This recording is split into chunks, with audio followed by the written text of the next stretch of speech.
Dawn in Texas isn't always the peaceful start to a new day. Across the endless fields of corn, while the morning mist still clings to the base of each stalk and the first light of day struggles to push back the darkness, a sound echoes.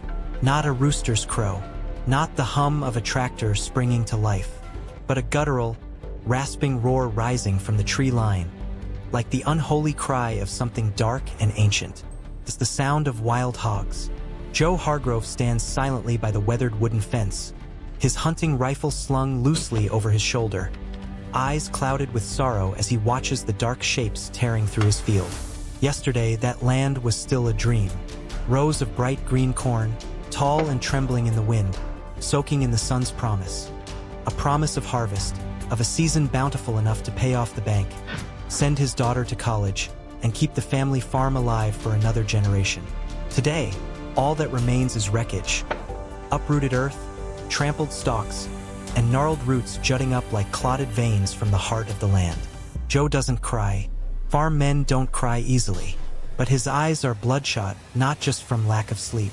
It's the look of a man watching a part of his soul being torn apart. Not by thieves, not by storms, but by wild hogs. They come like living nightmares, unannounced, without mercy. And it's not just Joe. Millions of farmers across America have seen them, heard them, felt the devastation they leave in their wake. From the scorched cornfields of Texas, to the peanut-rich red soil of Georgia, to the lush green valleys of Hawaii. Wherever life grows, wild hogs leave their marks. Bite marks, claw marks, scars of ruin. This isn't just the story of a wild animal. It's a war between man and nature, between order and chaos, between dreams and despair. Every roar in the darkness is a challenge, a warning bell. And for a long time now, dawn hasn't meant hope. It's become the hour we face the unspoken fear. To understand how wild hogs became such a terrifying force, we have to travel back over 500 years, to when Spanish ships first touched the wild shores of what would become the New World. The explorers brought dreams of conquest, incomplete maps, and pigs, livestock meant to serve as walking food supplies for their long journeys. These pigs were tame, docile, short-haired, and wide-eyed. They were kept in rough pens in nameless lands. But America's wilderness, with its dense forests and wildly varied climate, didn't take long to awaken something deeper in them. Some pigs escaped. Some were released on purpose as a self-renewing food source. No one imagined these seemingly harmless creatures would plant the seeds of a centuries-long disaster. In the 19th century, a decision was made, one that seemed innocent but proved catastrophic. European wild boars were imported for sport hunting. These were no ordinary pigs. They had long tusks, black bristled fur, and fierce predatory instincts. And, as if fate were mocking human arrogance, these European boars bred with the already feral American pigs. The result? A new breed, fast, smart, strong, and utterly fearless. A true monster with the survival instincts of the wild and the destructive potential of a hurricane. They bred like weeds after a spring rain. One adult female can birth 2 litters a year, each with 6 to 12 piglets. No fence can hold them. No natural predator can stop them. And in just a few centuries, from a handful of outliers, they've become a rampaging army of 6 to 9 million strong, spread across more than 35 states, inching ever closer to the tipping point, total uncontainability. In Texas, where Joe Hargrove fights his daily battle, wild hogs aren't just wildlife. They're familiar faces in the night. They're nightmares with hooves. They know how to hide. They know how to avoid traps. They know how to strike when your guard is down. They're warriors in the shadows, clever, ruthless, patient. Joe still remembers the stories his grandfather used to tell. Back in the 1950s, when Texas was still the land of opportunity, wild hogs would occasionally appear at the forest's edge. A handful, nothing serious. Back then, his granddad would say, they were like a strange wind, here one day, gone the next, leaving nothing behind. Now they're a damn hurricane, because when an animal no longer fears people, when it learns our routines, sneaks past fences, dodges cameras and traps, it's no longer just wildlife. It's a force, intelligent, relentless, expanding. From the golden fields of Kansas to the waterlogged swamps of Florida, from the rolling Appalachians to the fog-soaked valleys of California, wild hogs move like a silent tide sweeping across America, leaving behind not just hoof prints, but gaping holes in livelihoods, in ecosystems, and in agricultural security. And in the hearts of people like Joe, they leave something deeper. A constant, gnawing fear that the thing screaming in the night isn't just a hog, it's the future, slowly being torn to shreds. Imagine this: you're a farmer. Every morning you rise with the smell of damp soil in your lungs, birdsong in your ears, and golden sunlight spilling through your window. Sunlight that paints the old porch and rows of dew-wet corn in the soft glow of hope. That field in front of you? It's the sum of aching backs, calloused hands, and dreams soaked in sweat. But then one morning you step outside and you see hell made real. No more neat rows, no more green promise, just earth churned like a battlefield. Uprooted stalks, snapped corn, leaves scattered like confetti from some brutal celebration. And everywhere, deep, brazen hoofprints, the calling card of wild hogs. These creatures don't just destroy, they annihilate. They don't care about your work, your plans, your future. Their snouts, sharp as radar, can sniff out buried roots beneath layers of soil. Their hooves are strong enough to rip through acres in mere hours. And they eat everything: corn, wheat, soybeans, peanuts, sweet potatoes, sugarcane. Nothing stops their hunger. Nothing tames their wildness. Cold, hard numbers say it all. America loses about $2.5 billion each year to hog-related damage. But those numbers don't carry the pain. Not like the pain Maria Thompson from Georgia knows. Maria, hands rough like tree bark, back bent from decades under the sun, still remembers the night that changed everything. It had been her best season yet. Her peanut plants were lush, just beginning to bloom. She had prayed. She had dared to hope. And then, in a single night, the nightmare came. She walked into the field at first light and froze. Everything had been shredded. The soil was ripped into chunks like it had been clawed by the devil himself. They came like ghosts, then vanished like a storm, Maria said, her voice hoarse. I felt robbed by something you can't reason with, can't stop. Since that night, Maria hasn't slept deeply. Every sound in the dark, every wind whistling through her fields tightens her chest. She built fences, set traps, even learned how to use a gun. But the hogs always find a way, breaking the fence, dodging the traps, and coming back, like some cruel reminder that peace is a luxury she no longer owns. Maria is not alone.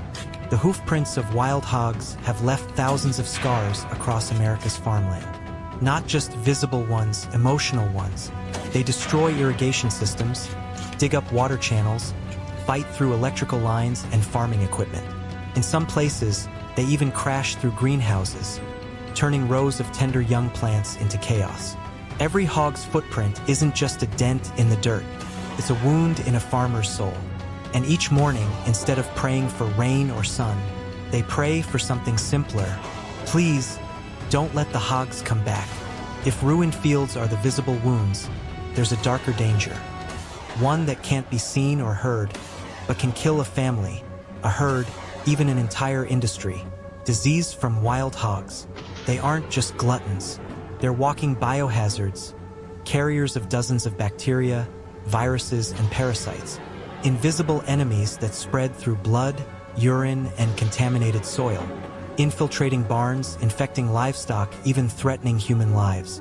Tom Carter, a tall, weather-worn man from the heart of Louisiana, once thought he understood every threat nature could throw his way.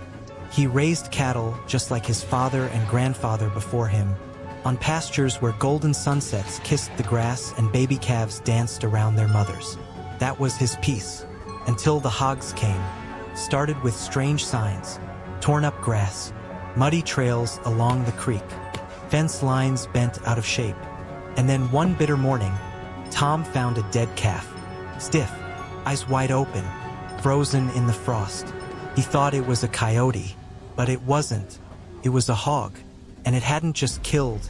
In just 3 months, Tom lost nearly 20 calves, some mauled, others sick with strange fevers that burned hot before fading them into stillness.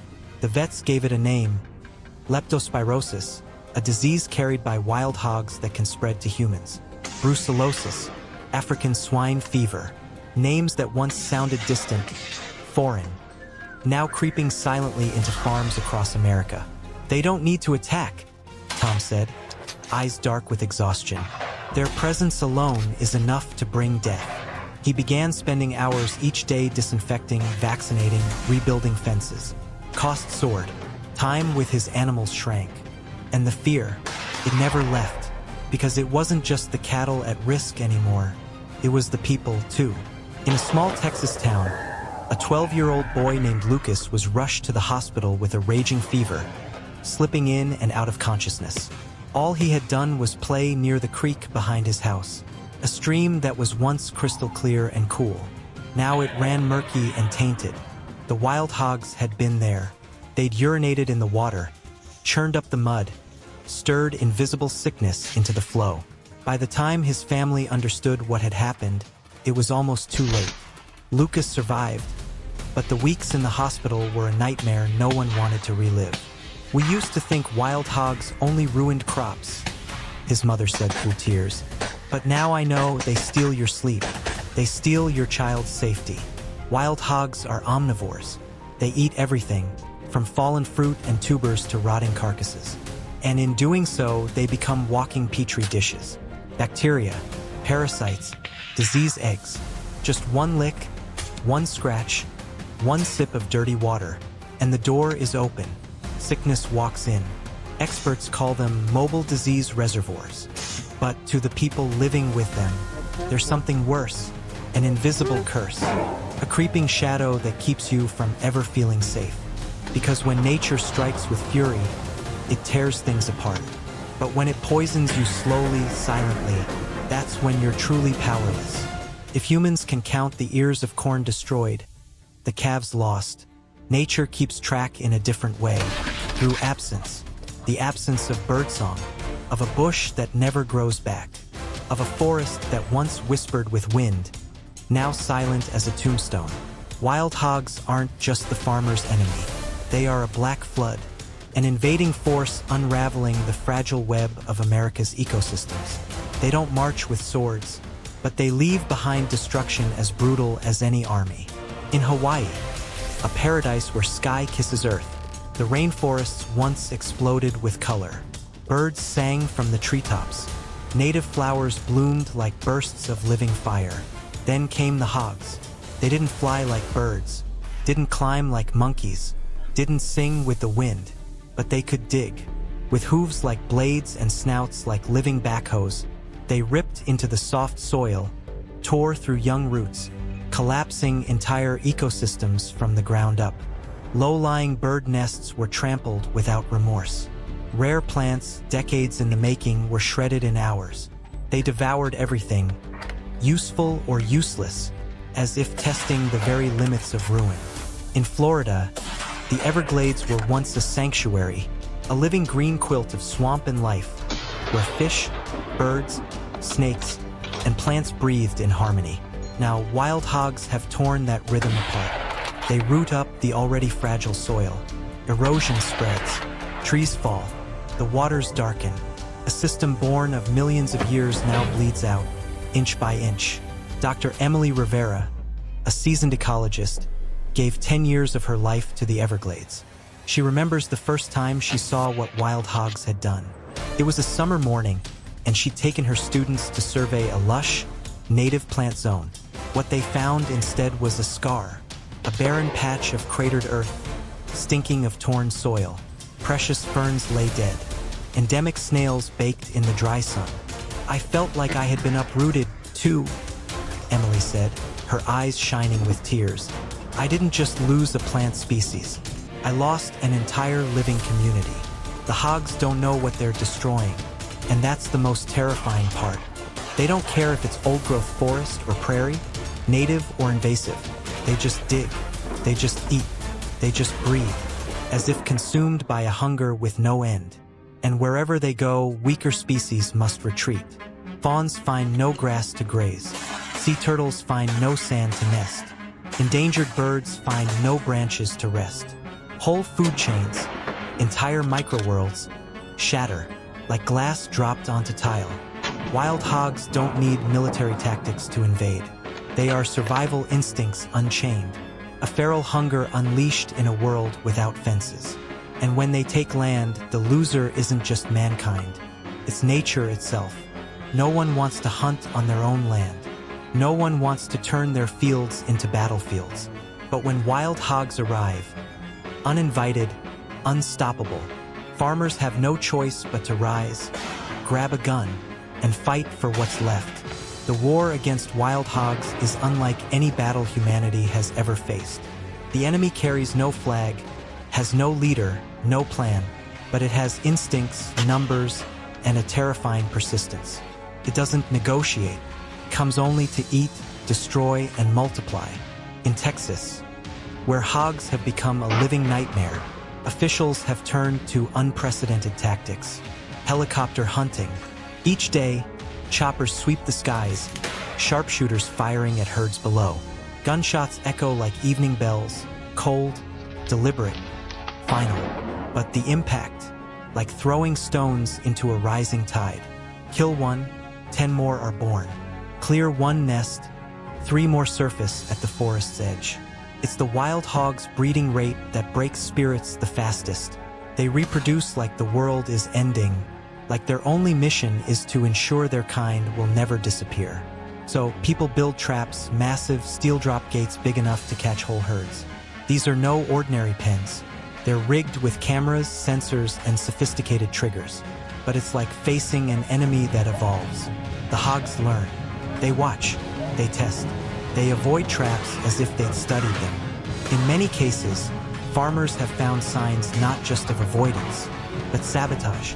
Bent steel doors, cameras chewed to pieces, mounds of dirt piled over sensors.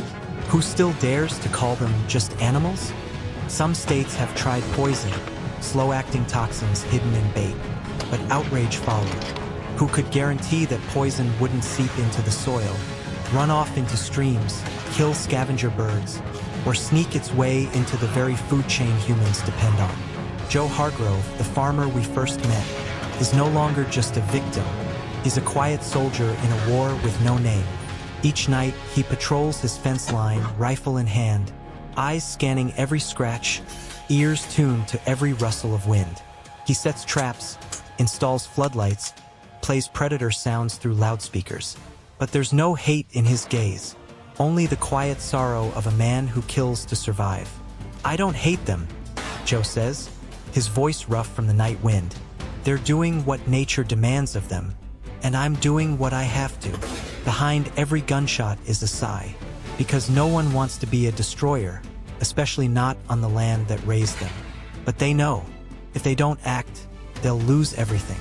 Not just their crops, but their homes, their futures, the very way of life that fed generations. This war has no maps, no front lines, no end date, plays out every night, in darkness under moonlight, between the roars from the woods, and the pounding hearts of those who wait in fear.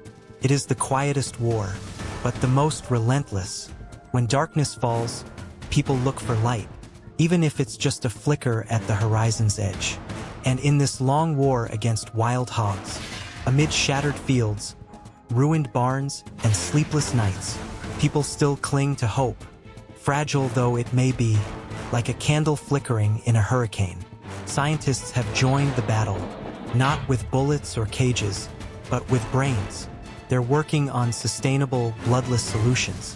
One of the most promising, biotech, hormones and sterilization vaccines designed to lower hog fertility. Still experimental, still early, but a small light in a dark tunnel, a hope for long-term, humane, effective control. At the same time, nonprofits, environmentalists, and local communities are coming together. They're not just giving farmers tools and knowledge. They're building maps, training programs, sharing stories. In the midst of pain, unity has found its voice. In Texas, some hunting groups have taken an unexpected turn. turning wild hogs into business. It sounds ironic, but with skilled handling and rigorous inspection, wild boar meat has started appearing on fine dining menus, a rugged, primal delicacy that carries the raw spirit of a harsh land. From smoked sausages to slow-roasted cuts, wild hogs are no longer just destroyers. They're a resource if properly controlled.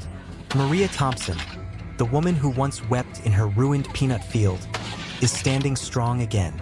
She now works with a local co-op, using sensors and surveillance cameras to monitor hog activity. She's even started a blog, sharing her hard-earned tips for protecting crops, and her voice has found resonance across the country. "We are not alone," she writes. "We are a community learning to live with a nightmare, and when we stop fearing it, we're already halfway to victory." Tom Carter, the man who lost his calves to disease, has become an advocate for vaccination and biosecurity in small farms. He travels from county to county, speaking with ranchers, sharing his story, and warning them about the invisible danger wild hogs carry. But now, his eyes no longer reflect despair. They reflect resolve, a clear-eyed vigilance born from loss and grounded in purpose. And Joe Hargrove, the farmer with a rifle by his fence that first morning, he's still there, still tilling the land, still planting corn, still tending the soil his ancestors left behind. He no longer hopes wild hogs will vanish, but he believes that with knowledge, with technology, with unity, people can learn to coexist, to defend what's theirs without needing to kill every last one.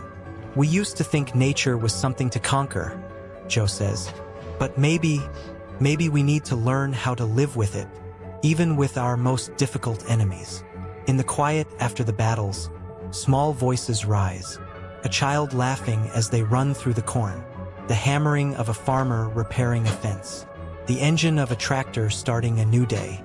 These are the sounds of people, unbroken, unwilling to surrender, still writing their own destiny. Wild hogs, they may seem like just another animal, but to America they've become a living metaphor, a brutal clash between nature's instincts and human order. They force us to ask harder questions about how much control we truly have, about the consequences of centuries-old decisions, about how we choose to live alongside forces we can never fully destroy. Each hog's footprint is a scar on the land. Each ruined harvest is an expensive lesson.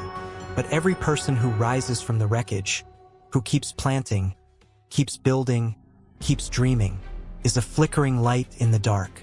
This war isn't over. It may stretch on for years, for generations. But as long as people stand their ground, as long as they keep trying, with science, with solidarity, with a will that refuses to break, hope will remain. And maybe on some future dawn, that roar from the thicket will be nothing more than the echo of a wild, distant past.